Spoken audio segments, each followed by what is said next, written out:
Good morning, मैं अखिलेश स्वागत करता हूं आपका goal with AK sir YouTube channel पे। आज है 18 अगस्त और 18 अगस्त को एक और करंट की वीडियो के साथ मैं आपके बीच में हाजिर हो चुका हूं। तो वीडियो को स्टार्ट करते हैं, लेकिन उससे पहले कुछ रिक्वेस्ट है आपसे रिक्वेस्ट है कि आप अगर इस वीडियो को देखते हैं तो पूरा वीडियो देखें और लास्ट में जो क्वेश्चन ऑफ द डे होता है उसका आंसर भी कमेंट में करें। साथ ही साथ अगर वीडियो आपको पसंद आता है तो वीडियो को लाइक एंड शेयर करना बिल्कुल ना भूलें, और अगर आपको नहीं पसंद आता है तो डिसलाइक ज़रूर करें, जिससे वीडियो में जो कमियां हैं उनको मैं जल्दी से जल्दी दूर कर पाऊँ। राइट अच्छा, और साथ ही साथ अगर आप इस वीडियो को ज़्यादा से ज़्यादा लोगों को शेयर करेंगे तो कुछ सब्सक्राइबर बढ़ जाएंगे, जिससे इस चैनल की थोड़ी बहुत ग्रोथ होगी। तो प्लीज़ लाइक शेयर और सब्सक्राइब ज़रूर करें। तो चलिए वीडियो को स्टार्ट करते हैं। तो सबसे पहले हम बात करते हैं कल का जो क्वेश्चन ऑफ द डे था उसकी। कल का जो क्वेश्चन ऑफ द डे था वो पाल घाट दर्रा किन दो स्थानों को आपस में कनेक्ट करता है। पाल घाट दर्रे से प्रश्न था और पूछा गया था किन दो स्थानों को आपस में कनेक्ट करता है। तो अब एक इमेज आप देख रहे हैं साइड में, ठीक है, साइड में इमेज आप देख रहे हैं, और इस इमेज में आप देख रहे हैं कि जो पश्चिमी घाट है, पश्चिमी घाट में बिल्कुल आप दक्षिण में चले आइए। यहाँ पर केरल स्थित है और केरल में आपको एक दर्रा दिखाई दे रहा है जिसको मैंने गोले से मार्क किया हुआ है, यही है आपका पाल घाट दर्रा। तो अगर आपसे पूछेगा कि लोकेशन क्या है पाल घाट दर्रे की, तो लोकेशन आपकी क्या होगी, केरला होगी दोस्त। क्या होगी, केरला में स्थित है। राइट, अब एक पॉइंट आप और समझिए, अगर आपसे पूछेगा ये किन दो स्टेट को आपस में कनेक्ट करता है, अगर स्टेट की बात करेगा तो हम ये कनेक्ट करता है किसको, केरला को कनेक्ट करता है ये तमिलनाडु से। तमिलनाडु और केरला को आपस में कनेक्ट करता है। अब ये पाल घाट दर्रा जो है वो काफ़ी चौड़ा दर्रा है, याद रखिएगा। इसमें कई रेल मार्ग और कई सारे आपके राजमार्ग गुजरे हुए हैं। अब ये रेल मार्ग और राजमार्ग क्या कर रहे हैं, ये केरल में एक जगह पड़ती है पालक्कड़, उसको तमिलनाडु में एक जगह पड़ती है कोयम्बटूर तथा पोलाची, इनसे क्या करते हैं, कनेक्ट करते हैं। क्लियर। तो लोकेशन और कहाँ पर है, किन दो स्टेट को जोड़ रहा है, जगह कौन सी हैं जिनको, स्थान कौन से हैं जिनको ये आपस में कनेक्ट करता है, ये सारी चीज़ें आपको पाल घाट दर्रे के बारे में पता चली। क्लियर। चलिए अब आज के प्रश्नों को हम लोग स्टार्ट करते हैं। प्रश्न नंबर पहला जो है आज का उसकी बात करते हैं। प्रश्न नंबर पहला जो है ये बहुत अच्छा प्रश्न है और इतिहास में पहली बार ऐसा हुआ है कि इसमें जो घटना कही गई है वो ही है। तो प्रश्न देखते हैं कि हाल में ही भारत के 74वें, यहाँ पर वे कर लीजिएगा, 74वें स्वतंत्रता दिवस के अवसर पर प्रतिष्ठित टाइम्स स्क्वायर पर भारतीय तिरंगे को पहली बार फहराया गया। टाइम्स स्क्वायर स्थित कहाँ है। देखिए टाइम्स स्क्वायर की अगर बात करते हैं तो एक आप यहाँ पर पिक देख रहे होंगे, एक इमेज आप देख रहे हैं, यही है आपका टाइम्स स्क्वायर जहाँ पर तिरंगा फहराया जा रहा है, और ये न्यूयॉर्क में स्थित है। कहाँ पर, न्यूयॉर्क USA में स्थित है। न्यूयॉर्क USA यानी आपका जो संयुक्त राज्य अमेरिका है वहाँ पर स्थित है। अब थोड़ी सी बात करते हैं किसके द्वारा ये झंडा फहराया गया है, और साथ ही साथ टाइम्स स्क्वायर की अपनी विशेषता क्या है उन पर भी थोड़ी सी चर्चा हो जाती है। अब देखिए यह कार्यक्रम इंडियन एसोसिएशन संघ के द्वारा आयोजित किया गया। ये कार्यक्रम पहली बार टाइम्स स्क्वायर पर USA में आयोजित हुआ है, किसके द्वारा, इंडियन एसोसिएशन संघ के द्वारा। राइट, अब एक पॉइंट आप समझिए, पहली बार यहाँ पर तिरंगे को फहराया गया है। ठीक है, देशभक्ति के खूब नारे लगे और साथ ही साथ जो है कई सारे प्रोग्राम यहाँ पर उनका ऑर्गेनाइज किए गए। अब टाइम्स स्क्वायर की अगर हम बात करें तो यह न्यूयॉर्क शहर में मिड टाउन मैनहट्टन खंड में एक प्रमुख व्यावसायिक चौराहा, पर्यटन स्थल और मनोरंजन केंद्र है। बहुत ही प्रमुख व्यावसायिक चौराहा है, पर्यटन स्थल भी है और मनोरंजन केंद्र भी है। विश्व के जो सबसे ज़्यादा देखे जाने वाले पर्यटन आकर्षण हैं उनमें से एक आपका टाइम्स स्क्वायर भी है। पहले इसका नाम क्या था, लॉन्ग केयर स्क्वायर था। क्लियर। 1904 में इसका नाम क्या हो गया, द टाइम्स स्क्वायर। तो टाइम्स स्क्वायर पर पहली बार तिरंगा फहराया गया है, वो कहाँ पर है, न्यूयॉर्क USA में। राइट, चलिए अब अगले क्वेश्चन की बात करते हैं, प्रश्न नंबर 2 की। अब प्रश्न नंबर 2 देखिए, दिया हुआ है कि हाल में ही भारतीय रेलवे द्वारा किस राज्य में सबसे लंबा घाट पुल बनाया जा रहा है, सबसे लंबा घाट पुल बनाया जा रहा है। तो इसका सही उत्तर मैं आपको बता देता हूँ, मणिपुर। तो हमको इस प्रश्न के बारे में क्या पता होना चाहिए कि एक घाट पुल जो है मणिपुर में कहाँ पर, किस नदी पर और किस शहर में या किस गांव में बनाया जा रहा है, ये हमको पता होना चाहिए। ठीक है, तो चलिए देखते हैं, तो समझिए। अब देखिए अगर हम बात करें इस पुल शहर की बात करें तो शहर का नाम क्या है, नोनी, और नदी की बात करें तो नदी का नाम क्या है, इजाई नदी। ये पुल इजाई नदी पर नोनी शहर में बनाया जा रहा है, ये पॉइंट आपको समझना है। गांव अगर पूछेगा तो मारंगचिंग गांव है, यहाँ पर है, ठीक है। अब थोड़ी सी बात कर लेते हैं किसके बारे में, मणिपुर के बारे में। तो एक इमेज आप देख रहे हैं, मैप देख रहे हैं, ये है आपका मणिपुर, बिल्कुल पूर्वी राज्यों में आता है आपका मणिपुर। इसकी राजधानी क्या है, इम्फाल। इसकी गवर्नर है नजमा हेपतुल्ला और मुख्यमंत्री हैं एन बीरेन सिंह। क्लियर। चलिए अब अगले प्रश्न की ओर हम लोग भाग चलते हैं, प्रश्न नंबर 3। अब प्रश्न नंबर 3 भैया काफ़ी इंपॉर्टेंट होने वाला है, क्योंकि 74वां जो स्वतंत्रता दिवस मनाया गया और यहाँ मोदी जी ने संबोधित किया लाल किले से पूरे देश को, तो कई सारी योजनाएं, कई सारे प्रोग्राम, कई सारे प्रोजेक्ट जो हैं उनकी घोषणा हुई है। तो देखिए परियोजना प्रोजेक्ट टाइगर और प्रोजेक्ट एलिफेंट ये पहले से ही चल रहे हैं कि तर्ज पर किन 2 प्रजातियों के लिए जैव विविधता संरक्षण परियोजनाएं शुरू करेगी। अब देखिए प्रोजेक्ट टाइगर और प्रोजेक्ट एलिफेंट की तर्ज पर 2 और नए प्रोजेक्ट शुरू किए जा रहे हैं। अब ये किन प्रजातियों के लिए शुरू किए जा रहे हैं पहले ये जानते हैं, फिर ये प्रोजेक्ट कौन है वो हम बता देंगे। तो ऑप्शन ए इसका सही हो जाएगा, एशियन शेर और डॉल्फिन के लिए ये प्रोजेक्ट शुरू किए जा रहे हैं। अब देखते हैं क्या क्या इंपॉर्टेंट पॉइंट इनमें हो सकते हैं, ध्यान दीजिएगा। हाल में ही प्रधानमंत्री श्री नरेंद्र मोदी जी ने क्या किया, भारत सरकार जल्दी एशियाई शेरों के लिए प्रोजेक्ट लॉयन और डॉल्फिन के लिए प्रोजेक्ट डॉल्फिन लॉन्च करेगी। तो 2 प्रोजेक्ट लॉन्च होंगे, प्रोजेक्ट लॉयन और प्रोजेक्ट डॉल्फिन, राइट। चलिए अब देखिए थोड़ी सी बात कर लेते हैं डॉल्फिन के बारे में। तो एक इमेज साइड में आप देख रहे हैं, यही है डॉल्फिन। तो इसका जो वैज्ञानिक नाम है वो क्या है, प्लैटनिस्टा गैंगोटिका। क्या नाम है, प्लैटनिस्टा गैंगोटिका, ये इसका वैज्ञानिक नाम है। गंगा नदी की डॉल्फिन भारत का राष्ट्रीय जलीय जानवर है। गंगा नदी में मोस्टली ये पाई जाती हैं और इसको जो है वो जलीय जानवर, राष्ट्रीय जलीय जानवर जो है घोषित किया गया है, ठीक है। अच्छा, गंगा नदी की जो डॉल्फिन है भारतीय वन्य जीवन संरक्षण अधिनियम की अनुसूची 1 के अंतर्गत आती है और अंतर्राष्ट्रीय प्राकृतिक संरक्षण संगठन यानी IUCN द्वारा एक लुप्त प्राय प्रजाति घोषित की गई है। क्लियर। चलिए अब आगे बात करते हैं एशियाई शेरों के बारे में। एक इनकी भी आप इमेज देख रहे हैं, यही गुर्राते हुए जो बैठे हुए हैं यही है एशियाई शेर, एशियन लॉयन, ठीक है। अब ध्यान दीजिएगा, वर्तमान में भारत में गिर राष्ट्रीय उद्यान गुजरात में सीमित है, यानी मुख्य रूप से अभी ये कहाँ पर सीमित रह गए हैं, जो गिर राष्ट्रीय उद्यान है गुजरात में, यहाँ पर, ठीक है।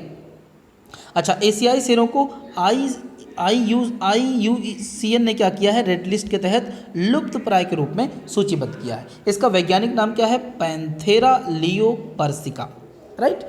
चलिए अब अगले प्रश्न की ओर हम लोग जो है दौड़ चलते हैं। प्रश्न नंबर है 4। अब प्रश्न नंबर 4 दिया हुआ है, ध्यान दीजिएगा कि हाल में ही भारत सरकार ने, देखिए ये प्रश्न अच्छा है, कुछ दिन पहले इसके बारे में डिस्कस भी हुई थी। हाल में ही भारत सरकार ने किस देश को तेल रिसाव पर रोक लगाने से संबंधित बाधाएं दूर करने के लिए तकनीकी उपकरण और सामग्री भेजी है।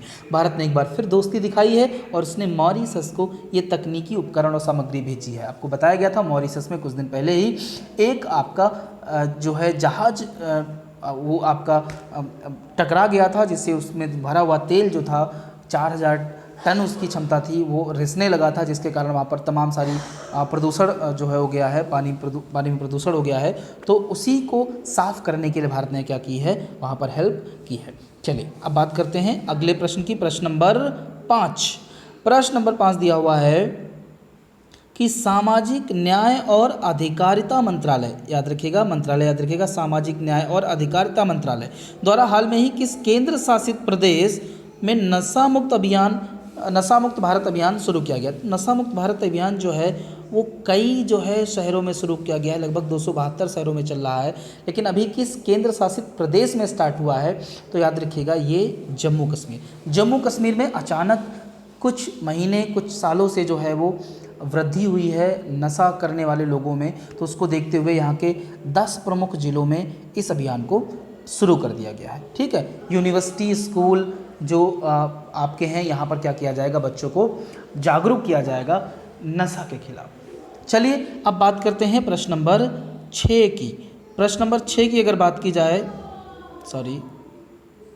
प्रश्न नंबर 6 की बात की जाए तो ध्यान दीजिएगा, कि दिया हुआ है हाल में ही चेतन चौहान का निधन हो गया, वो किस क्षेत्र से जुड़े हुए थे। ये जी लिख गया है, इसको कोई मतलब नहीं है, तो याद रखिएगा वो खेल से भी जुड़े हुए थे। पहले वो क्रिकेटर थे और बाद में वो राजनीति में आए हैं, तो इसके ऑप्शन सी सही हो जाएगा। उपरोक्त दोनों इमेज आप देख रहे हैं यही हैं चेतन चौहान, कोविड-19 से पॉजिटिव थे और इनकी डेथ हो गई है, कल इनकी डेथ हो गई, याद रखिएगा कल या परसों डेथ हो गई, आप एक बार चेक कर लीजिएगा।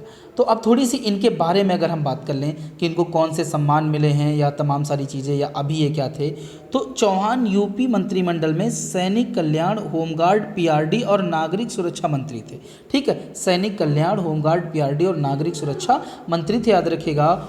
चौहान 1991, 1998 में 2 बार उत्तर प्रदेश के अमरोहा से लोकसभा के लिए चुने गए थे। अमरोहा से लोकसभा सांसद भी रह चुके हैं 2 बार। 12 साल के लंबे करियर के दौरान, क्रिकेट करियर के दौरान 40 टेस्ट मैच इन्होंने खेले हैं, जिनमें 16 अर्धशतक के साथ 2084 रन इन्होंने बनाए थे और 1981 में अर्जुन पुरस्कार से भी सम्मानित किए गए थे। ठीक है, उम्मीद कर रहा हूँ चेतन चौहान के बारे में आपको चीज़ें समझ में आ गई होंगी। अब बात करते हैं प्रश्न नंबर 7 की। प्रश्न नंबर 7 की, ये बार बार डिस्टर्ब हो जा रहा है। प्रश्न नंबर 7 की अगर हम बात करें तो ध्यान दीजिए, दिया हुआ है केंद्र शासित प्रदेश पुदुचेरी हर साल किस दिन डे ज़्यूर दिवस मनाता है। डे ज़्यूर दिवस क्या होता है, इसका मीनिंग क्या होता है, अभी बात करेंगे। सबसे पहले उत्तर ले लीजिए इसका, 16 अगस्त को हर साल मनाता है। ठीक है, समझिए क्या इसके बारे में बातें हैं वो थोड़ा सा आप जान लीजिएगा। देखिए, केंद्र शासित प्रदेश 16 अगस्त 2020 को डे ज़्यूर दिवस की 59वीं वर्षगांठ मना रहा है। 59वीं वर्षगांठ है, ठीक है, किसकी, डे ज़्यूर दिवस की। अब डे ज़्यूर का अर्थ क्या होता है, भारतीय संघ के साथ प्रदेश का कानूनी विलय, यानी जिस दिन ये आपका जो है, ये जो आपका क्षेत्र है पुदुचेरी, ये कब भारत के साथ जो है कानूनी रूप से मिल गया था, कब भारत में शामिल हो गया था भारतीय संघ में, उसी दिन को जो है डे ज़्यूर के रूप में मनाया जाता है। अब कुछ पॉइंट आप समझिए। 18 अक्टूबर 1954 को एक जनमत संग्रह हुआ था, उसी के आधार पर पुदुचेरी फ्रांस से स्वतंत्र हो गया। पुदुचेरी को फ्रांस ने क्या कर दिया, रिलीज़ कर दिया, स्वतंत्र कर दिया, राइट। अब लेकिन फ्रांस और भारत सरकार के बीच हस्तांतरित संधि की पुष्टि फ्रांसीसी संसद ने 16 अगस्त 1962 को की थी। तो ये 1962 में भारत में शामिल हुआ था। ठीक है, अब कुछ बात करते हैं किसके बारे में, पुदुचेरी के बारे में। तो एक साइड में आप मैप देख रहे हैं, ये नीचे जो आप देख रहे हैं तमिलनाडु के बिल्कुल किनारे, यही है आपका क्या, पुदुचेरी। अच्छा, पुदुचेरी भारत के 8 केंद्र शासित प्रदेशों में से एक है। पुदुचेरी भारत के 8 केंद्र शासित प्रदेशों में से एक है। 8 केंद्र शासित प्रदेश हो गए हैं, आप सबको पता है, पहले 7 थे, फिर 2 बढ़े और एक और आपका हट गया, तो 8 आपके केंद्र शासित प्रदेश हैं। केंद्र शासित प्रदेश पुदुचेरी भारतीय प्रायद्वीप के दक्षिण भाग में स्थित है, आप सब जानते हैं, आपको दिख भी रहा है। यह पूर्व फ्रांसीसी भारत के 4 क्षेत्रों पुदुचेरी, करकेल, यनम और माहे से मिलकर बना है, यानी 4 फ्रांसीसी क्षेत्रों से मिलकर बना है।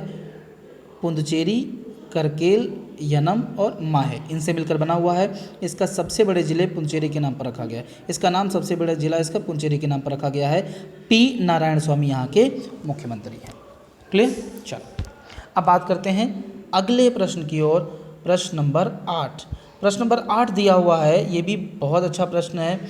हाल में ही किस राज्य की सरकार ने सदन में विश्वास मत हासिल किया। आप देख रहे हैं पिछले 1 महीने से राजस्थान सरकार में उठक पटक मची हुई थी। आपके पायलट साहब जो है वो एकदम प्लेन भगा देते थे, फिर उतार ले आते थे, और फाइनली क्या हुआ है कि पायलट को मना लिया गया है, पायलट मान भी गए हैं और वहाँ पर सरकार ने अपना विश्वास मत जो है हासिल कर लिया है। तो उत्तर क्या हो जाएगा, राजस्थान सरकार।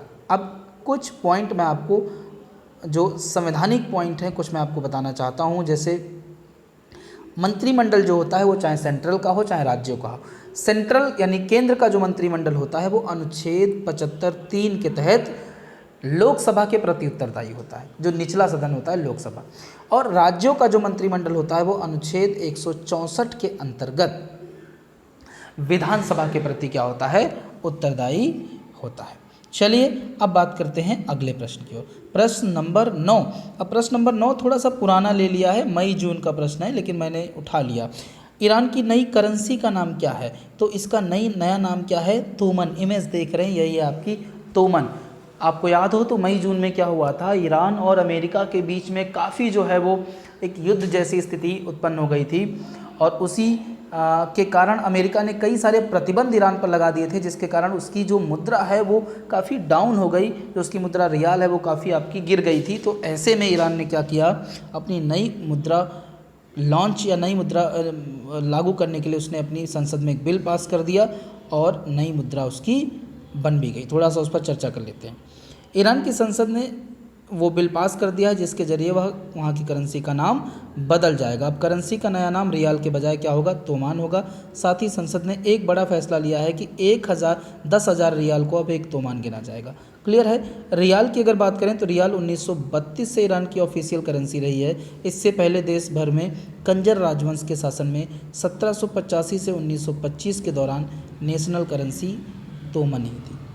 ठीक, तोमन पहले ही वहाँ पर करेंसी थी, उसके बाद रियाल आई, रियाल के बाद फिर से तोमन का समय आ गया है। तो समय बदलता है, करेंसी का भी समय जो है बदल गया है। प्रश्न नंबर 10 की बात करते हैं। भाई ये कितना इंपॉर्टेंट आपके लिए होगा, देखते हैं।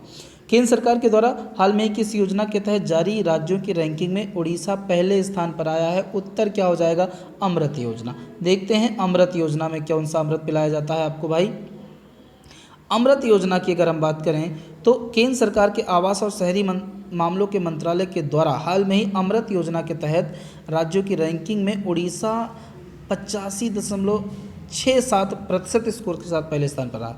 इस योजना का उद्देश्य क्या, समझ लो। इस योजना के उद्देश्य राज्य के शहरी क्षेत्रों में घरों में पाइप से जलापूर्ति प्रदान करना।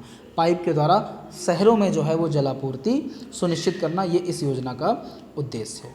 अब आगे बढ़ते हैं और आज का जो क्वेश्चन ऑफ द डे है उसकी बात करते हैं। क्वेश्चन ऑफ द डे पिछले वीडियो में आपको पढ़ाया जा चुका है, आप आसानी से बता देंगे।